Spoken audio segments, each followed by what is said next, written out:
Assalamualaikum warahmatullahi wabarakatuh. Pemirsa, Jejak Islam episode kali ini saya akan mengajak Anda untuk berkunjung di Kampung Madinah atau Kampung Arab yang terletak di Desa Temboro, Kabupaten Magetan, Provinsi Jawa Timur.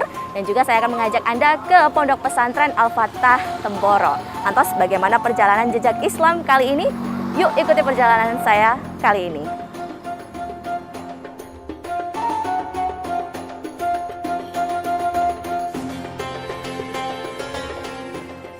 Warga di Temboro menjuluki wilayah ini sebagai Kampung Madinah. Sebanyak 50% lebih warga di Kampung Madinah merupakan pendatang, sisanya warga asli Desa Temboro. Penghasilan warga Desa Kampung Madinah ditaksir bisa mencapai miliaran rupiah setiap bulan. Di antaranya, mata pencarian penduduk di Desa Temboro antara lain berdagang dan bertani.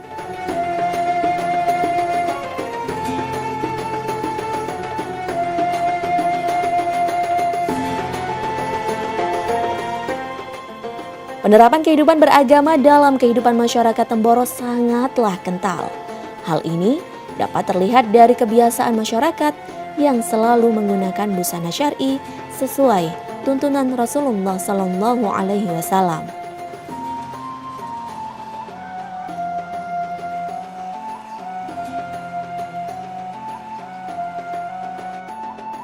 Di dalam kawasan Kampung Madinah, Desa Temboro juga terdapat Pondok Pesantren Al-Fatah di Desa Temboro, Kecamatan Karas, Kabupaten Magetan, atau biasa dikenal dengan Pesantren Temboro. Pesantren ini merupakan pusat pengembangan ideologi jamaah tabligh terbesar se-Asia Tenggara.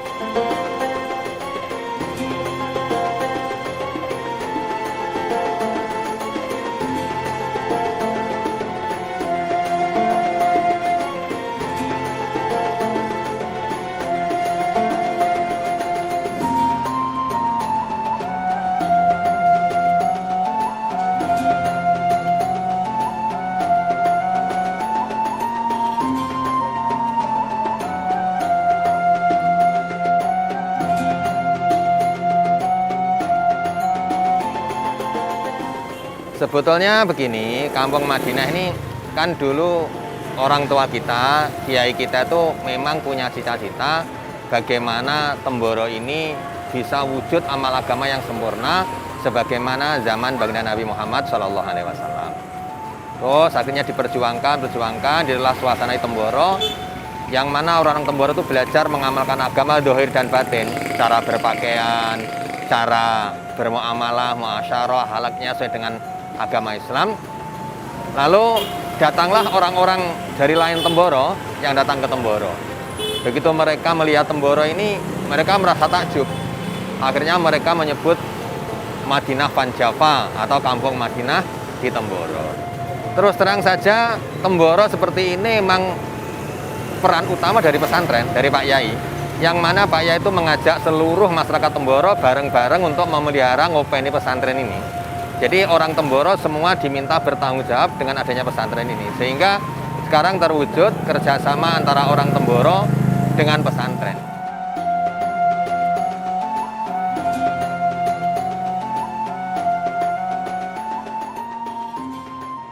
Allahu Akbar,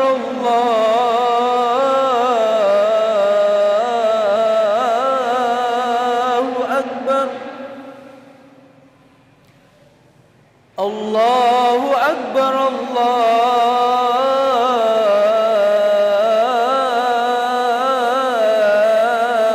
Akbar. Asyhadu an la ilaha illallah.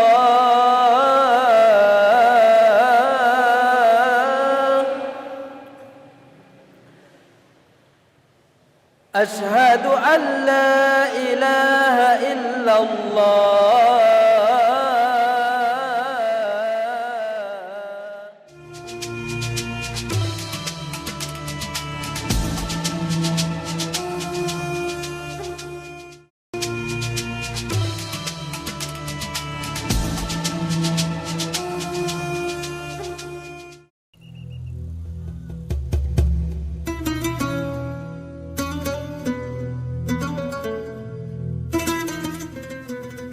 Pesantren ini menempati lokasi seluas 50 hektar.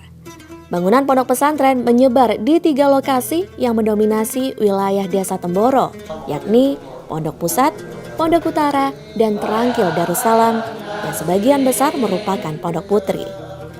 Begitu luas wilayah dan besarnya pengaruh agama pada kehidupan keseharian pondok pesantren yang memiliki kurang lebih 22.000 santri.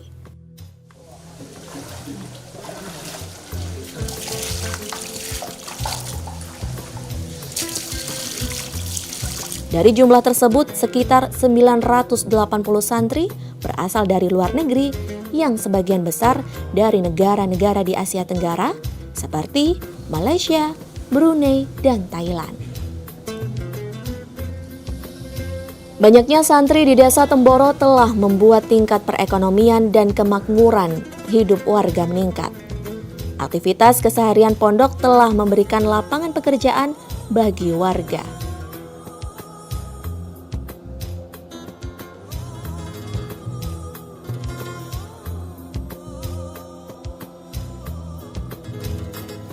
Dari segi orientasi dan praktek keagamaannya, pesantren ini menganut sistem pengajaran seperti layaknya pesantren di kalangan Nahdliyin lainnya di Pulau Jawa.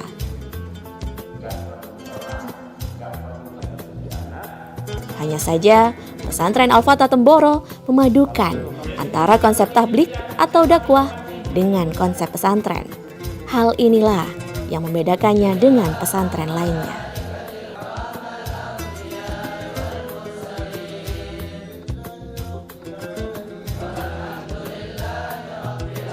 Pesantren ini didirikan pada tahun 1950 oleh Kiai Haji Khalid Umar atau terkenal dengan nama Kiai Mahmud.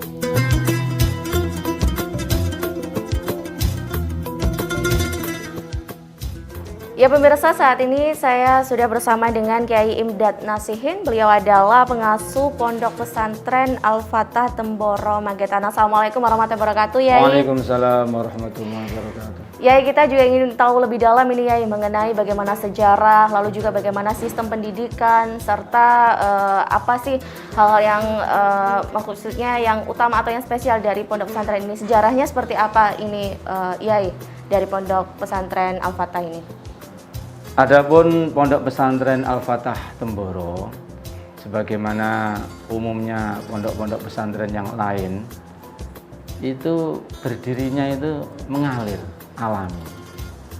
Jadi dulu dirintis oleh almarhum Kiai Haji Siddiq, di mana pada waktu itu yang ada adalah pondok Thorekoh, tarekat. Kemudian disempurnakan oleh guru kita, Romo Kiai Haji Mahmud Khalid Umar, yang beliau merupakan alumni Pondok Pesantren Tebireng yang diasuh oleh Hadratus Syekh Kiai Haji Hasyim Asy'ari, pendiri Jamiah Nahdlatul Ulama. Kemudian pada waktu itu selain ada Thorekoh yaitu Naqsyabandiyah Khalidiyah, juga mulai ada pengajian-pengajian kitab, kemudian sempat ada lembaga pendidikan sanawiyah, aliyah, SMP, SMA, sampai perguruan tinggi. Sebenarnya sama dengan pesantren-pesantren yang lain, hanya saja kita ada kepedulian tinggi antara lain kepada masyarakat sekitar Temboro. Seperti apa itu, Yai? Bisa dikatakan 90% lebih itu penduduk Kampung Temboro itu ngaji di pondok. Jadi kita memang ada perhatian khusus. Jadi di sekitar pondok itu ada kurang lebih 20 masjid, di mana kita selalu intens pembinaan kepada mereka. Sehingga kalau antum semuanya datang ke Temboro itu seakan-akan antara orang kampung dan santri yang di pondok itu seperti tidak bisa dibedakan. Karena kalau pesantren itu hanya sendirian, lalu mikirkan dakwahnya seluruh umat, tentunya tidak mampu. Tetapi kalau bersama dengan semua lapisan dari masyarakat, apakah itu laki-lakinya, apakah kaum wanitanya, pejabatnya, petaninya, pedagangnya, bareng-bareng mencintai agama ini, kemudian bareng-bareng mewujudkan kebaikan-kebaikan dari agama ini, Pak, insya Allah maka dengan demikian nanti akan terbentuk umat yang betul-betul baik zahirnya, baik hatinya. Bukankah baginda Nabi bersabda bahwa sesungguhnya di dalam diri manusia itu ada mudghah. Orang biasa menerjemahkan segumpal daging yang apabila baik maka anggota tubuh lain akan ikut baik. Apabila buruk, yang lain jadi ikut buruk. Ala wahyal qalb, itulah hati. Jadi perbaikan kita ini dimulai daripada perbaikan hati. Hati yang baik akan menggerakkan amalan-amalan yang baik. Dari amalan yang baik, Allah akan datangkan keadaan-keadaan dan suasana yang baik.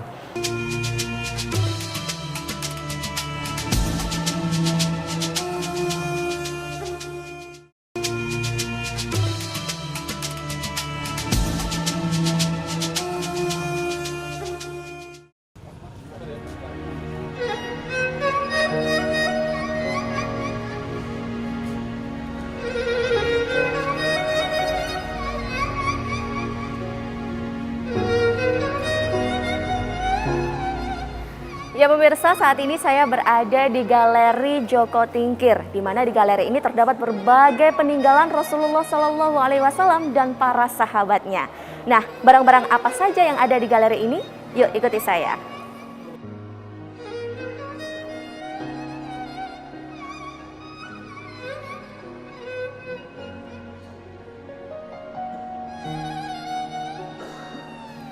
Selain itu, di Pondok Pesantren Temboro juga terdapat galeri peninggalan Rasulullah Muhammad SAW dan para sahabatnya. Peninggalan sejarah dan artefak-artefak sejarah Islam dunia ini tersimpan dengan baik dalam Galeri Joko Tingkir.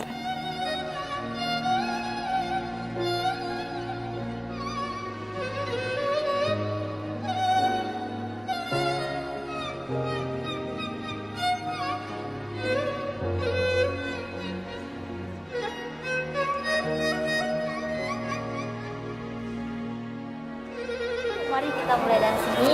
Nah, ini di sini kurang lebih ada 2 tongkat. Ini 2 tongkat yang di atas ini adalah tongkat yang diduga milik Imam Ghazali.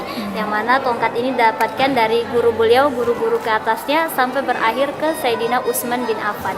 Yang mana Sayyidina Utsman bin Affan ini adalah menantu baginda Nabi Muhammad SAW.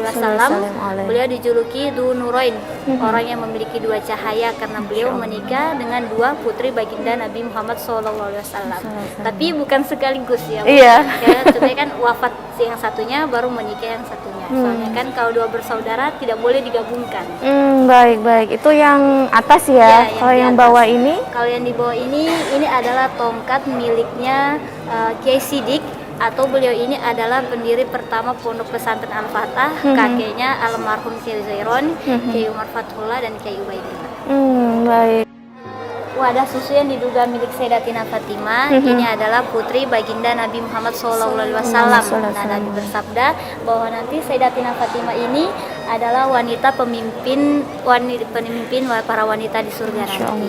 Nah, kemudian wadah susu ini diduga telah dipakai oleh sekeluarga, yaitu Sayyidina Ali, Sayyidatina Fatimah bersama kedua putra beliau, yaitu Sayyidina Hasan dan Sayyidina Husain radhiyallahu taala anhum. Dan ini asli, ada sertifikatnya juga ya itu ya. Sertifikat keasliannya. Boleh, kalau yang itu apa tuh? Oh, kali ini adalah wadah obat. Jadi ini adalah wadah obat yang diduga milik Sayyidatina Khadijah, yang mana Sayyidatina Khadijah ini adalah istri baginda Nabi Muhammad SAW, dan beliau ini adalah ibunda dari Sayyidatina Fatimah.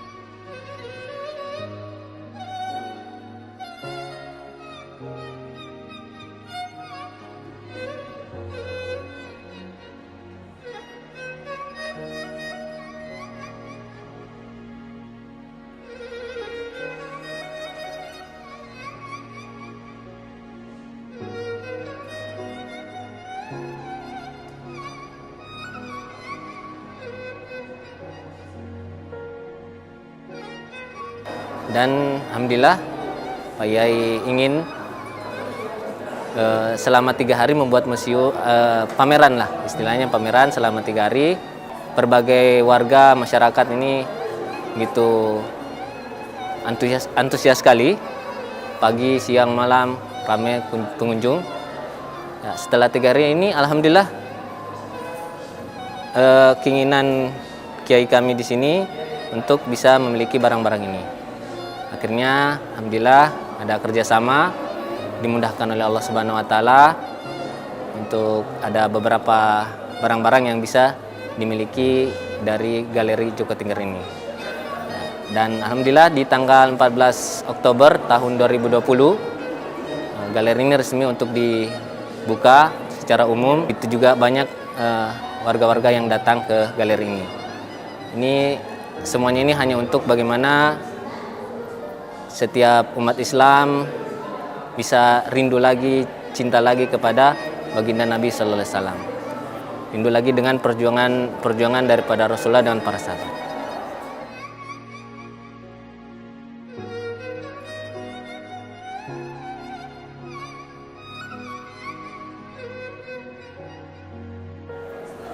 Alhamdulillah awal mula saya milih pondok di Al-Fatah Temboro karena di pondok ini semua bidang ilmu disediakan, dari mulai ilmu agamanya sampai hadis kutubus sitahnya, kemudian dari ilmu bela dirinya, itu semua disediakan sangat komplit. Dari ilmu agama ada nahunya untuk 6 tahun setingkat kitab Alfiyah. Untuk fikihnya I'anatul Thalibin, kemudian dan lain-lainnya.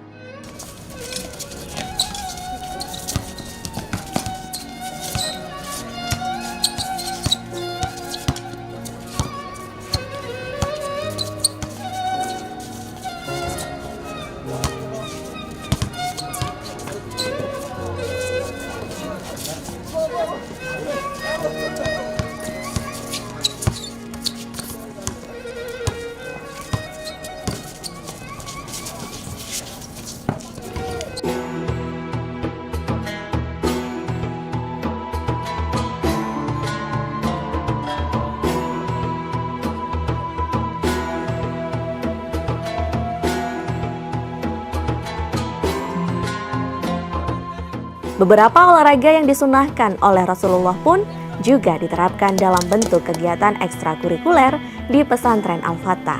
Di antaranya adalah bela diri, memanah, dan berkuda.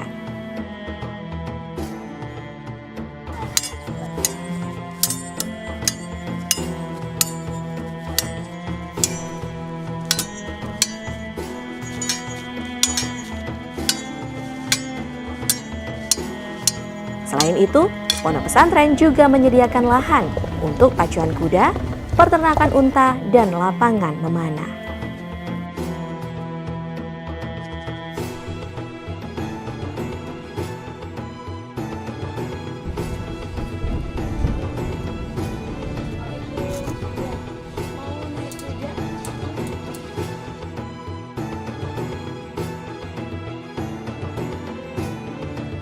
Sebagai seorang muslim juga hendaknya dituntut agar hidup sehat. Rasulullah Shallallahu Alaihi Wasallam dalam sabdanya yang diriwayatkan oleh Imam Bukhari menganjurkan agar umat muslim tidak melupakan nikmat kesehatan dan nikmat waktu luang.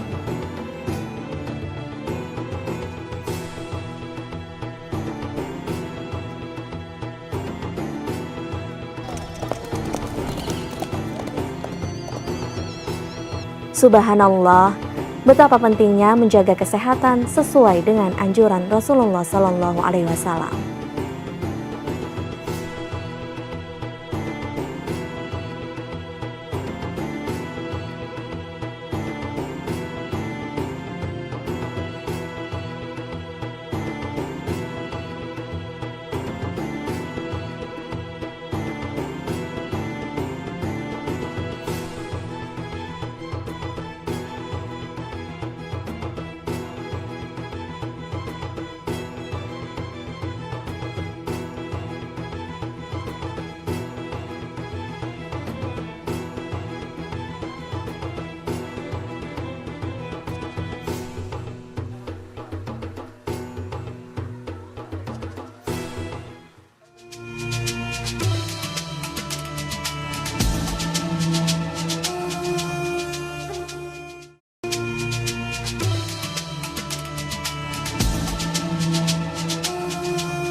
Dan pemirsa, demikian perjalanan saya dalam jejak Islam di Kampung Madinah Temboro, Magetan, Jawa Timur. Semoga kita bisa mengamalkan sunnah-sunnah Rasulullah Shallallahu Alaihi Wasallam sebagaimana yang dilakukan di Kampung Madinah ini. Untuk itu, saya Putri Humaira pamit undur diri. Wallahul muwaffiq ila aqwamit thoriq. Wassalamualaikum warahmatullahi wabarakatuh. Sampai jumpa.